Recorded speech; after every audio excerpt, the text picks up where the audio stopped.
Voy a usar otra, voy a usar esta que me la acabo de sacar del reverendo. No, vamos a echarle un tris. No, el chodo no, es bueno, no están viendo nada. Ok, creo que ahí lo pueden ver.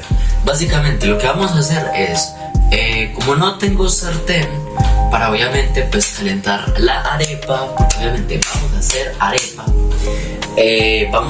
vamos a calentarla acá sencillamente. Así que bueno, aquí está la arepa y lo que hacemos es solamente